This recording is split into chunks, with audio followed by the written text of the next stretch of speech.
The United States military accidentally detonated an experimental weapon off the east coast of Tasmania, obliterating the city of Hobart and killing 500,000 people due to neural failure. The government is now under intense pressure from the UN, the Australian Prime Minister, and protesters in Washington demanding that the president be held accountable. Reporters are desperate to travel to the disaster zones, but they are being denied permission, and no one has explained why. Ava's husband, Mitch, was on a business trip in Hobart when the incident occurred. She tried desperately to call him, but he never picked up. Now, she's on a flight to Australia as a volunteer for a military cleanup operation, hoping to find Mitch in the process. The other passengers on the plane are also volunteers, including an elderly woman who still holds on to hope that her loved ones might be alive. Upon arrival at the airport, volunteers are forced to leave their phones in a box, and they are told they won't get them back until they return home. At the registration desk, Ava states that she wants to join the body recovery unit in the south. However, the officer explains that no one is heading south yet because the city is still burning. For the time being, Ava has to work in other areas and wait. When she breaks down in tears, the officer offers her condolences and assigns her to Unit 209. Ava mentions that she is a physiotherapist and offers to help with other tasks while she waits, but the officer explains that Ava's waiver was specifically granted for disaster victim identification. She must either work with that unit or go home. A captain then informs the volunteers that the rumors are true. Some of the deceased are coming back to life as zombies. If any civilians encounter one, they must alert the soldiers to take care of it. Ava reflects on her life with Mitch, praying that he is okay. Her unit boards a bus, and during the trip, a man asks how many of the dead have returned. A soldier simply tells him to use his flare if he finds one, refusing to answer the question directly. When the bus arrives at a ruined town, smoke is visible everywhere. The volunteers spread out to locate bodies so they can be buried with dignity. Ava and another woman enter an abandoned house and search every room until she finds corpses in the garden. They move the bodies to the front yard so the soldiers can take photos for identification before a truck collects them. Ava's teammate is horrified by the sight and decides to quit, saying she needs to go home to her daughters. From another house, two men emerge. One is vomiting while a man named Clay smokes calmly. The man who was vomiting also quits, and Clay locks eyes with Ava. They agree to team up. He breaks down the door of another house, and the pair finds a deceased old man on a sofa. There are also dead fish in an aquarium. The smell in the house is horrific, and Ava wonders why Clay isn't wearing a mask, but he just brushes it off with a joke. They continue moving from house to house, gathering bodies and working together to move the ones that are too heavy. In one of the houses, Ava sees a wedding photo that makes her think of her own. When lunchtime arrives, the volunteers eat together and discuss the situation. One woman believes the military should capture the zombies to study them instead of killing them. Out on the road, the elderly woman finds her son in a truck and weeps, begging him to wake up, but the body remains motionless. Inside a shop, Ava finds a baby crib and thinks back to the last time she took a pregnancy test. It was negative, just like every other time she tried, but Mitch had comforted her and said it would happen eventually. Suddenly, she hears screams and turns to see a woman with a flare calling for help. Soldiers rush into the building and open fire to kill the zombie. In the house next door, Ava and Clay find a very nice car in the garage. She notices bloodstains on the floor and follows them, discovering a zombie hiding behind the furniture. She immediately alerts Clay, who opens the garage door and lights a flare. Ava can't stop staring at the zombie, which just stares back at her. She is forced to leave the building as the soldiers enter to put it down. At the end of the day, priests offer prayers for the dead before the bodies are tossed into pits in the ground. Trucks then dump soil over them in a very impersonal burial. The coldness of the site bothers Ava, so she goes for a walk. Seeing the view in the distance reminds her of her beach vacations with Mitch. At night, helicopters guard the city with their searchlights. In her room, Ava secretly checks a map and traces the fastest route to a resort in the south. Seeing the long distance, she curses but remains determined to proceed with her mission. She grabs her things and heads downstairs, carefully avoiding anyone in the hallways. Music and singing can be heard from the mess hall, but Ava ignores it and enters the kitchen area, finding a door that leads straight to an exit. However, just as she is about to leave, an officer catches her red-handed and sends her back inside, remarking that they shouldn't have let Americans join. Ava goes to the mess hall, where survivors are throwing a party to distract themselves from the horrors of their work. Clay offers her a drink, and Ava opens up about her husband's situation. She also mentions that the zombie they saw earlier didn't seem entirely dead. In fact, she thought it looked lost and scared. Clay doesn't believe her, which makes Ava feel uncomfortable, so she leaves the party. Later, they search another house where a zombie suddenly lunges at them. At that moment, Ava wakes up in her room. It was a dream. She looks out the window at the smoke still blanketing the city. Early in the morning, the volunteers head out again. Clay and Ava find some motorcycles in a garage. Clay hops on one and wonders if they'll let him keep it, while Ava continues searching. In the next room, she finds dozens of bodies left behind from a party. There is alcohol and illegal substances on the table. Clay consumes some happy powder and shares that he has been riding motorcycles since he was a kid. Ava shows him the map and asks if he could take her south on the bike to bypass the worst areas. Clay teases her about her determination, but agrees to take her. While he goes to look for helmets, Ava hears a noise and turns to find a zombie grinding its teeth and making strange sounds.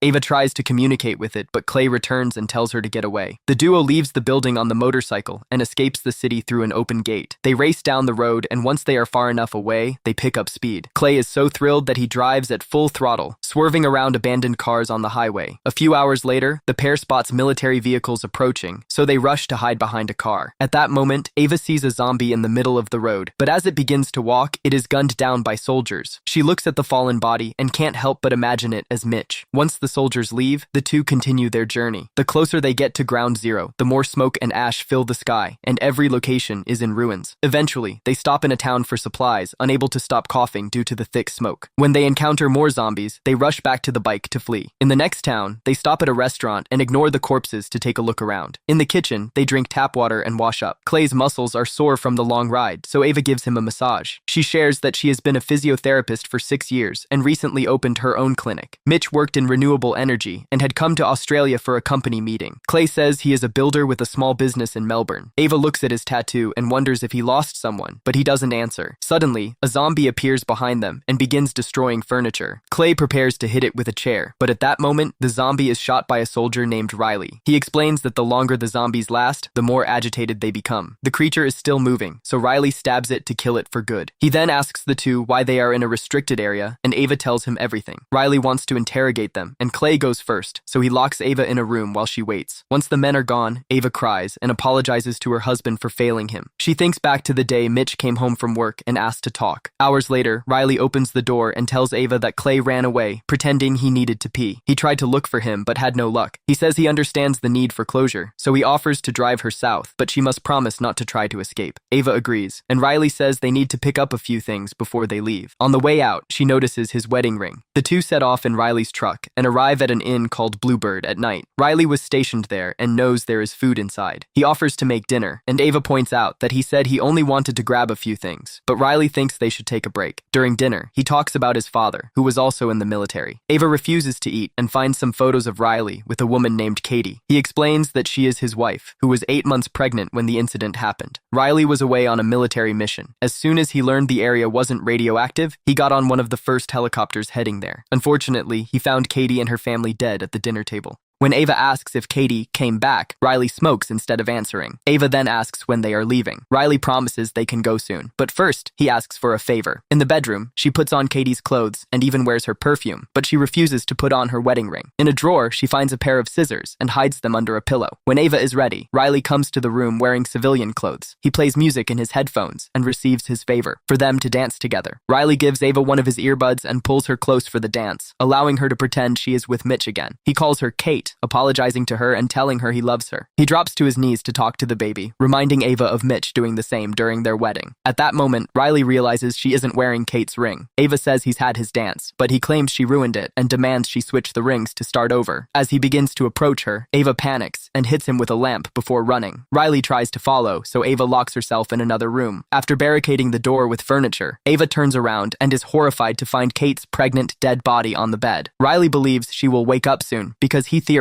that the dead who become zombies are those with unfinished business. He also claims his son is alive because he felt him kick. While he bangs furiously on the door, Ava looks at all the photos and candles with horror before noticing the window. She climbs out and walks across the roof before climbing down a tree. She finds the truck nearby, but she needs the keys, which are inside. She opens the door and enters just as Riley appears on the stairs. She has to run without grabbing anything. Ava hides in the garage, and he soon comes looking for her. As he searches the place with his flashlight, she notices several zombies chained up. On a board, there are notes about each zombie, meaning Riley has been studying them. He doesn't dare walk further into the garage, so he keeps pleading for Ava to come out, apologizing and promising to take her south. She then takes off her own ring and steps out, acting as if she were Kate, using pet names to talk to Riley and asking to finish the dance. Riley, very cautious, walks backward to lead her out of the garage, and Ava notices the keys hanging from his belt. She continues to speak sweetly to him, and he leans in for a hug, but then he calls her Ava and says she's already ruined it. Ava pulls out a screwdriver she found in the garage and stabs Riley in the neck to kill him. While Riley writhes on the floor, she grabs the keys and runs to the truck. When she turns on the truck's lights, she is shocked to find Kate standing outside the house, clutching her belly. Ava ignores her and drives away. During the drive, she remembers the day Mitch left for his business trip. She was crying, and he didn't want her to go to the airport. Their marriage seemed to be in shambles. In the morning, Ava wakes up in the truck and puts her ring back on. She spent the night there because the road is blocked by a pile of vehicles. She takes some clothes and an axe from the items that fell out of the cars and continues her journey on foot. A few hours later, a zombie appears behind Ava and chases her. She tries to escape but trips over a body and accidentally drops the axe. She climbs into a bus through a broken window, only for the zombie to follow her inside. The creature keeps trying to grab her legs. Ava throws every object she can reach until she finally kills it by striking it repeatedly with a fire extinguisher. After screaming in frustration, she retrieves her axe and keeps walking. At night, she finds a trailer and peeks inside to find an entire family dead. She removes the bodies before settling into the trailer to rest for the night. She tends to the blisters on her feet and checks the map, noting that there are still about 10 kilometers to go. In the middle of the night, one of the bodies becomes a zombie, and Ava is awakened by the noise. She goes outside with her axe ready to strike, only to find the zombie digging a hole to bury his family. He looks almost human when he looks at Ava, so she decides to help him. Once the entire family is buried, Ava looks at the zombie's ID in his wallet and thinks of Mitch again, regaining hope that he might be okay. The zombie sits by the grave like a bitten pet. Ava then kills him and buries him with his family, leaving a photo on top of the grave. Eventually, she reaches a fancy resort, where she discovers the bodies of all the guests and staff, as well as a zombie trapped in the garden. She searches every room until she finally finds Mitch, who is dead on the floor beside the bed. Ava gently holds his hand, only to notice that his wedding ring is missing.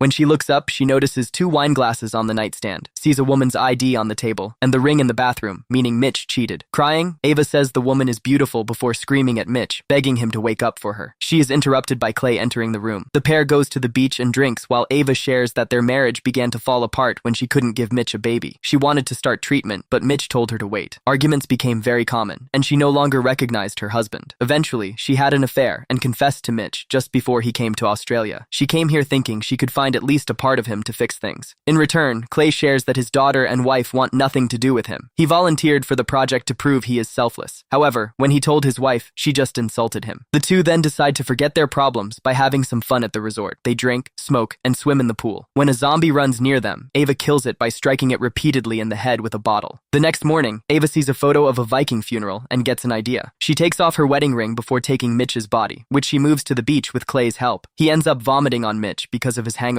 After wrapping the body in sheets, they place it in a boat and set it on fire before pushing it out into the ocean. Later, the duo sets off in a car. As they drive near the Bluebird, they find Kate in the middle of the road with blood on her dress and a smaller belly. As soon as Ava realizes she has given birth, Kate walks away. At that moment, they hear someone crying, and Ava rushes to find a baby in the ruins of a house. Clay covers it with his jacket, and Ava cradles the infant to calm it down. Thus ends We Bury the Dead, a 2024 horror thriller film.